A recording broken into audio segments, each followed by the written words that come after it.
오늘도 하나님의 주신 은혜가 우리 가운데 충만하길 소망합니다. 내일하고 모레 비 소식이 있더라고요. 비가 좀 많이 온답니다. 그래서 그런지 좀 이제 후덕지근해지는 것 같아요, 날씨가. 오늘 또 저희 아내가 자꾸 거짓말하지 말라고 일찍 끝내지도 않을 거면서 맨날 일찍 끝낸다 그러고 제 시간 다 하면서 그런다고. 어쨌든 또 말씀에 준비한 것들이니까 우리 함께 은혜 받는 시간 되길 바랍니다. 오늘은 2차 전도여행 5번째 시간입니다.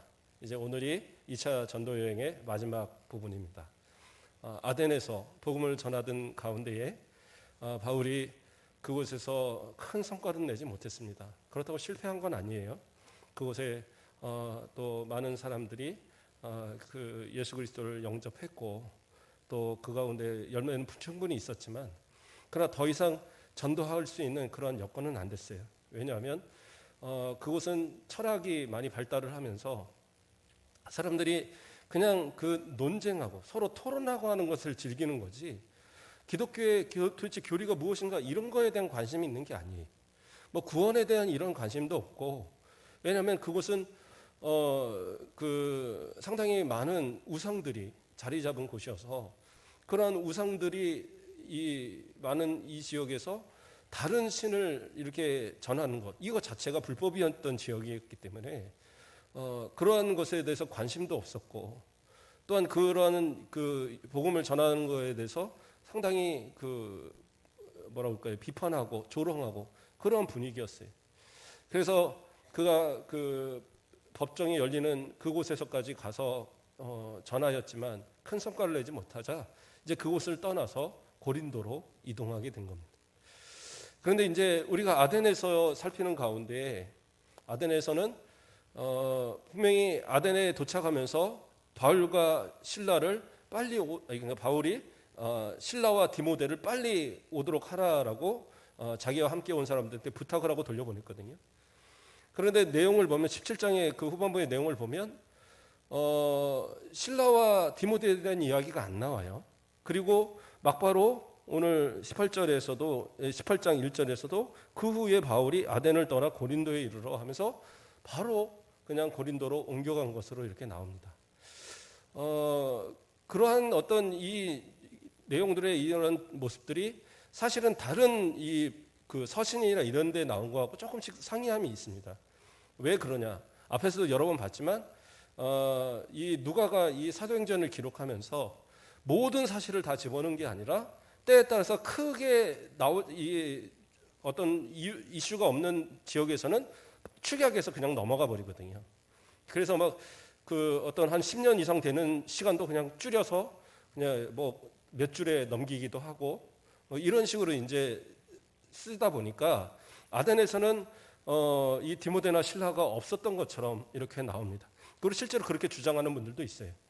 그런데 데살로니가 전서에 보면 그 3장에 보면 거기서 바울이 데살로니가에 편지를 하면서 뭐라고 하냐면 우리가 아덴에 있을 때 디모데를 그 데살로니가로 보냈다라는 그러한 말이 나와요. 그러니까 바울이 직접 한 이야기입니다. 그러면 아덴에 이 세 명이 다 같이 있었다는 얘기예요. 그러니까 아덴에서 우리가 볼 때는 좀 며칠 안 있다가 바로 간 것처럼 보이는데 실제는 좀 그래도 상당한 기간을 거기서 지냈던 겁니다. 그러면서 자신을 뒤이어서 보냈던 이 자기를 데려다 준 사람이 다시 가서 거기서 그 사람들한테 연락을 해서 아덴으로 오게 하고 거기서 만나서 다시 이 데살로니가로 디모데를 보내고 또 다시 이 신라를 빌립보로 보내고 하는 이 과정을 다 하면 상당한 시간이, 왜냐하면 이 아덴과 데살로니가가 상당히 이 거리가 중간에 베레아로부터도 160km니까 이 상당히 긴 거리에 있는 지역이기 때문에 오가는 그 자체로만 해도 거의 며칠 거의 한 보름 이상은 걸렸을 거예요. 그렇게 친다 그러면 한 달 이상 상당한 기간을 그곳에서 있었다고 봐야 됩니다.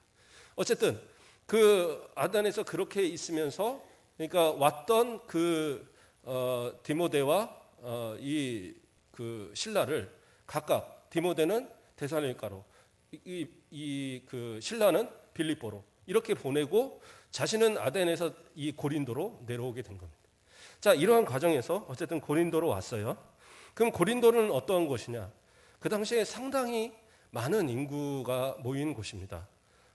인구가 그 당시에 약 75만 명 정도 됐다고 합니다. 그러니까 지금은 75만 명 하면 뭐 그까짓 거 그렇게 얘기할지 모르겠지만 우리 순천 인구가 30만이 좀 못 되잖아요. 예. 그런데 그 인구보다도 2배 이상 하니까 그 당시로선 상당히 많은 인구인 겁니다. 총 인구가 뭐 얼마 됐겠습니까? 우리나라 조선시대 우리나라 총 인구가 몇백만이 안 됐을 때였으니까 그러니까 그런 거를 계산하면 이 당시에 그 2000년이나 다 되는 그 전에 이때 75만 명이면 상당히 큰 도시.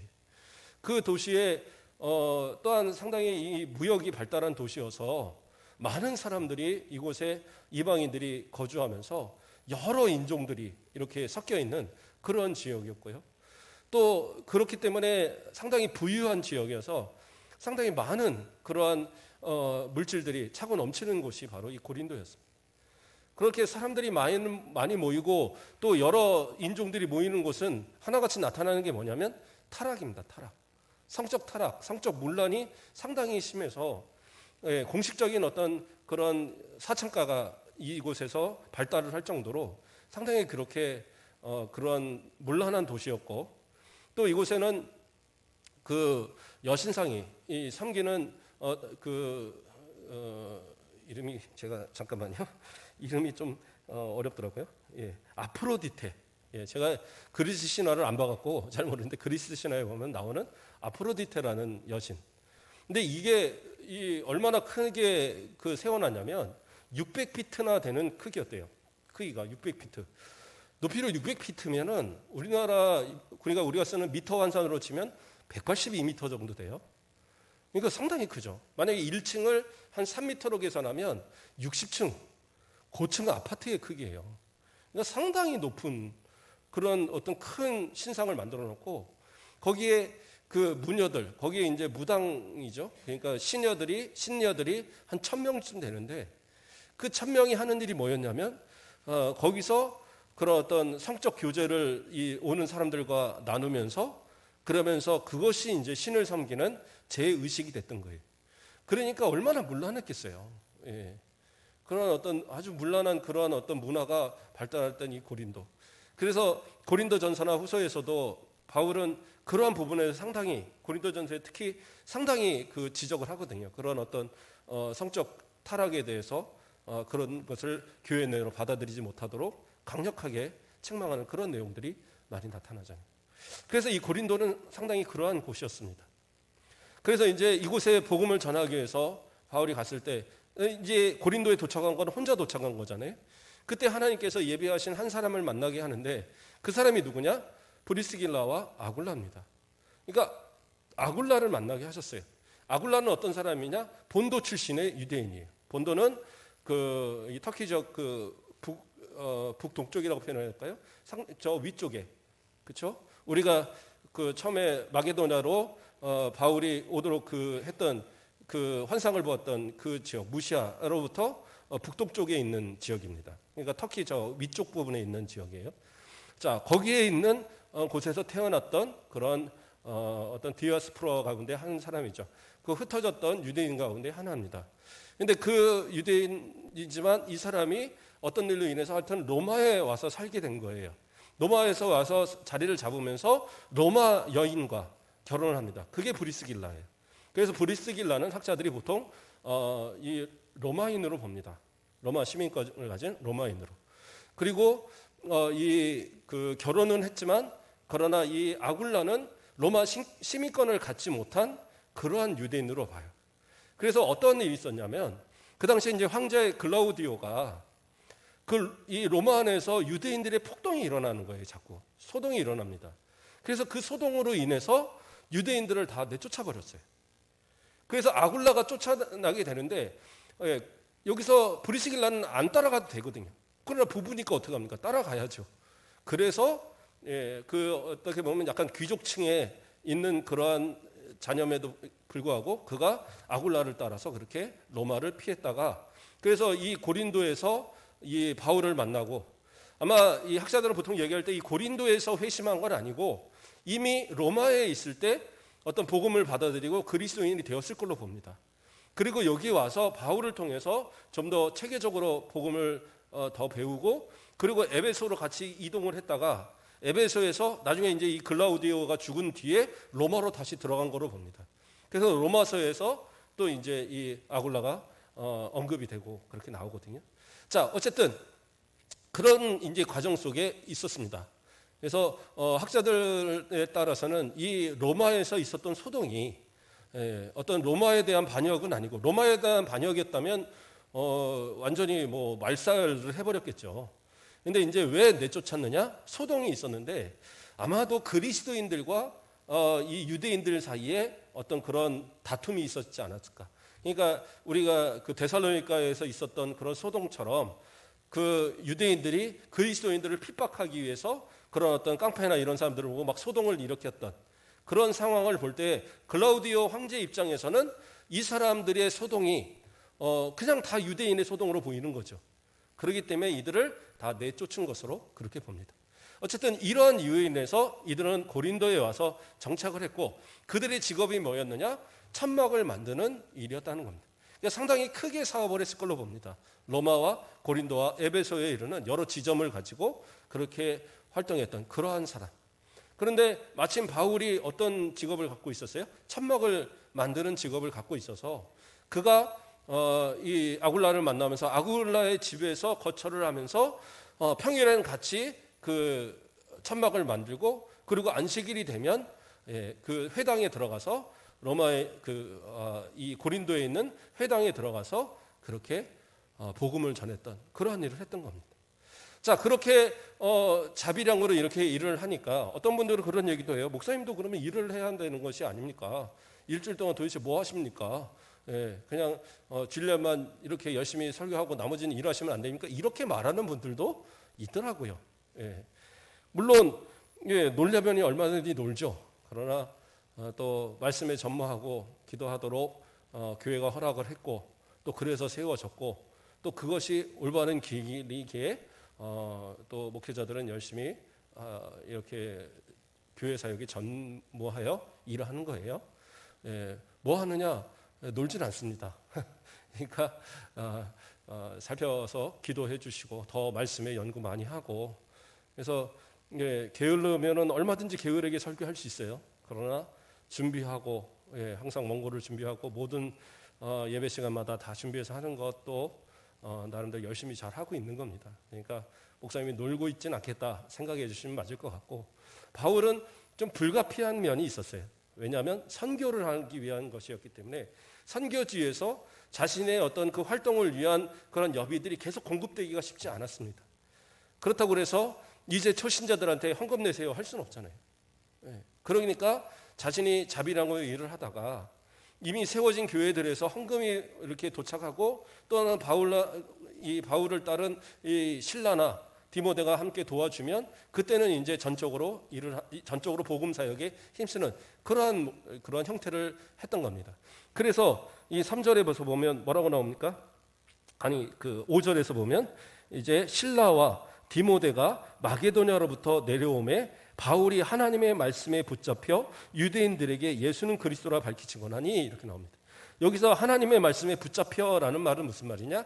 전적으로 말씀 사역에 힘썼다는 얘기예요. 그러니까 이때는 일을 더 이상 하지 않은 겁니다. 왜냐하면 데살로니가의 그 전서에도 잠깐 비슷하게 언급이 되긴 하고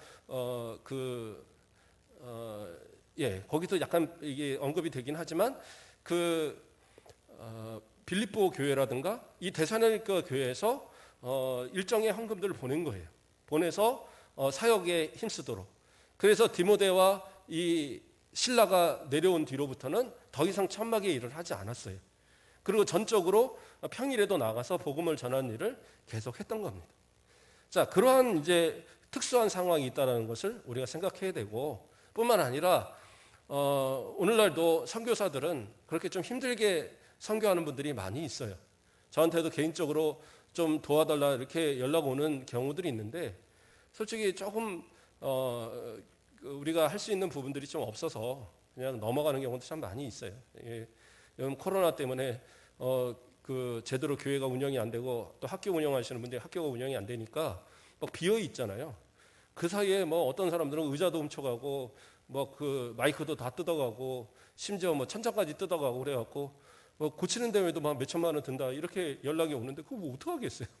예, 물론 이제 여러 교회가 돕고 있는 걸 아니까 그 큰 교회들이 또 책임을 지겠지만 그러한 이제 이 도움의 모습들을 보면 그만큼 힘들다라는 걸 이제 보게 돼요. 그래서 앞으로 우리 교회도 좀 그런 선교회도 더 좀 확장시켜서 또 힘들어하는 그 선교사도 좀 돕고 또 현지에 아직도 그냥 운막 같은 데서 예배드리는 그런 오지의 그런 교회들이 참 많이 있어요. 예. 한 1,000만 원이면 한 교회를 세워줄 수도 있는데 예, 그 돈이 없어서 그냥 운막 같은 데서 예배드리는 거예요. 그래서 어떤 교회들은 그런 데서 이렇게 하나씩 현지 사역자는 있으니까 그 사역자들이 사역할 수 있도록 교회를 세워주는 일에 힘쓰기도 합니다. 자, 어쨌든 그러한 어떤 일들을 돕는 것도 우리 성도들이 해야 될 또 하나의 의무 중에 하나다라는 겁니다. 말씀을 더 이어가겠습니다. 이제 이 바울이 이렇게 복음을 열심히 전하는데 그때 이제 다른 곳과 마찬가지로 유대인들의 회방이 일어나기 시작했습니다. 유대인들이 방해를 하는 거예요. 그래서 6절 말씀을 보면 그들이 대적하여 비방하거늘 바울이 옷을 털며 이르되 너희 피가 너희 머리로 돌아갈 것이요 나는 깨끗하니라 이후에는 이방인으로 가리라 하고 뭐예요? 이 유대인들이 또 방해하고 막 이렇게 비방을 하니까 거기서 옷을 먼지를 털어버렸어요. 이 먼지를 턴다라는 건 뭐냐면 나하고 아무 상관이 없다라는 거예요. 그래서 예수님께서 제자들을 그 전도인들을 파송하실 때 너희를 제대로 영접 안 하면 그 먼지 털어버리라고 얘기하셨거든요. 그게 뭐냐면 너희하고 나에게 아무 빚이 없다. 아무런 관계가 없다라는 거예요. 그래서 이제 너는 더 이상 나의 복음의 대상이 아니다 하고 딱 단절하는 겁니다. 뭐 그렇다고 해서 유대인들에게 그 이후로 복음을 안 전했다는 아니에요. 그 뒤에 바로 에베소에 옮겼을 때에도 회당에 들어가서 복음을 전하거든요. 그러니까 이 고린도에서 이 실라와 디모데가 오기 전까지 그렇게 열심을 다해서 회당에서 복음을 전했음에도 불구하고 그들이 그러한 회방을 하고 방해를 하는 모습 속에서 더 이상은 너희들한테 이 이방인 그 유대인들한테 복음을 전하지 않겠다. 이 곳에서는 그리고 이방인에게로 복음을 돌리겠다라는 그러한 단호한 이야기를 하고 있는 거예요. 그래서 7절 말씀에 보면 뭐라고 합니까? 거기서 옮겨 하나님을 경외하는 디도 유스도라 하는 사람의 집으로 들어가니 그 집은 회당 옆이라. 그래서 회당 바로 옆에 있는 그 디도 유스도라는 그 사람의 집으로 이렇게 옮긴 겁니다. 그래서 그곳을 중심으로 이제 복음을 전하는, 그 전까지는 회당을 중심으로 했는데 이 사람의 집을 중심으로 인해서 복음을 전하는 일을 계속했다라는 겁니다. 그러면 이 사람은 누구냐? 여기서 하나님을 경외하는 디도 유스도라고 말하는 이유는 뭐냐면 이가 경건한 이방인이라는 거예요. 하나님을 섬기는 이방인. 그러나 그 이방인임에도 불구하고 그가 복음을 받아들여서 예수 그리스도를 영접하고 나니까 자신의 집을 내어서 그래서 이곳에서 복음의 기지로 삼아달라고 초청을 한 거예요. 그래서 많은 학자들이 바로 이 디도 유스도의 집이 고린도 교회의 시작이 되었다라고 그렇게 추정을 합니다. 자, 그리고 또 하나의 사람을 얘기합니다. 8절에 보면 또 회당장 그리스도보가 온 집과 더불어 주를 믿으며 수많은 고린도 사람들도 듣고 믿어 세례를 받더라 이렇게 나옵니다. 여기서 그리스도보가 나와요. 그리스도보. 그래서 이 사람이 회당장 그리스도보. 그래서 이 사람이 회당장임에도 불구하고 그 유대인들은 예수님을 영접하지 않았지만 회당장인 이 그리스도보가 예수님을 영접했습니다. 그리고 자신의 집의 사람들을 다 예수 믿게 하고 그러므로 인해서 많은 영향력을 끼치던 그 모습이 예수 그리스도를 영접함으로 인해서 이 유대인은 아닐지라도 그 주변에 있는 많은 사람들이 예수 그리스도를 영접하는 일이 나타났다. 그 이야기를 바로 8절에서 이야기하고 있는 겁니다. 자, 여기서 우리가 이제 또 살펴볼 부분은 바로 이 그리스도, 그 다음에 디도 유스도, 이 사람의 이름, 특히 그리스도의 이름은 한 번 더 다른 곳에서 나타납니다. 어디서 나타나냐면 이 고린도 전서를 쓸 때에 그때 바울이 뭐라고 얘기를 하냐면 내가 너희 가운데에 그리스도와 또 가이오 외에 다른 사람들에게 세례를 주지 않은 것을 감사한다 이런 이야기를 합니다. 그러니까 바울은 직접적으로 세례를 베풀지 않았어요. 특별한 사람들만을 세례를 베풀었고 세례는 누가 했느냐? 실라나 디모데가 세례를 주었던 겁니다. 그런데 여기서 그리스보와 그 다음에 가이오를 얘기해요. 그래서 그리스보는 지금 이 회당장 그리스보가 맞는데, 그러면 다른 한 사람은 누구일 것이냐? 그래서 다른 많은 사람들이 바로 디도 유스도가 바로 그 가이오일 것이다. 그래서 가이오는 원래 본명이고, 그 다음에 여기서 디도 유스도는 로마식 이름으로서 갖고 있는 그러한 로마 시민권에 기록되어져 있는 이름일 것이다. 이렇게 추정을 합니다. 그래서 바로 이 사람을 가이오로 본다. 자, 이렇게 해서 이제 복음을 전하는데, 그런 어떤 계속 이제 핍박들이 있고 그러니까 바울도 많이 침체가 될 거 아니에요. 그런데 9절 말씀을 보면 밤에 주께서 환상 가운데 바울에게 말씀하시되 두려워하지 말며 침묵하지 말고 말하라. 내가 너와 함께 있음에 어떤 사람도 너를 대적하여 해롭게 할 자가 없을 것이니 이는 성중에 내 백성이 많음이라 하시더라.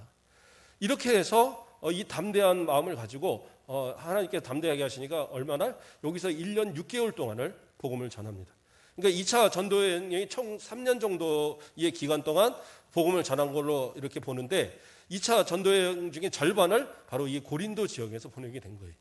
자, 그래서 이 고린도 지역에서 한 1년 6개월을 지냈을 쯤에 그때 이곳에 총독이 바뀝니다. 총독이 새로운 사람이 들어오는데, 어떤 사람이 들어오냐면 12절 말씀을 보면 갈리오가 아가야 총독이 되었을 때 이렇게 나옵니다. 그러니까 가이오라는 사람이 아가야 총독으로 새로 왔어요. 그러니까 이것을 기회라 여겨서 누가 바로 이 유대인들이 바울을 잡아다가 갖다가 이 사람한테 고발을 합니다. 뭐라고 고발을 하느냐? 12절을 좀 더 보면은요, 13절에서 말하되 이 사람이 율법을 어기면서 하나님을 경외하라고 사람들을 권한다 하거늘, 이렇게 말합니다. 그러니까 율법을 어기면서 하나님을 경외하라고 권한다. 이게 말이 좀 이상하잖아요. 이게 무슨 말이냐면, 지금 이 유대인들이 고발하고자 하고 싶은 말은 그 로마에서 글라우디오가 칙령을 내려서 모든 유대인들을 다 내쫓았잖아요. 내쫓았는데 그때에 이제 그런 어떤 소동의 원인이 아까 말했던 것처럼 기독교인들이 어떤 문제가 됐은 그런 어떤 다툼의 원인이 있었다고 보는 거거든요.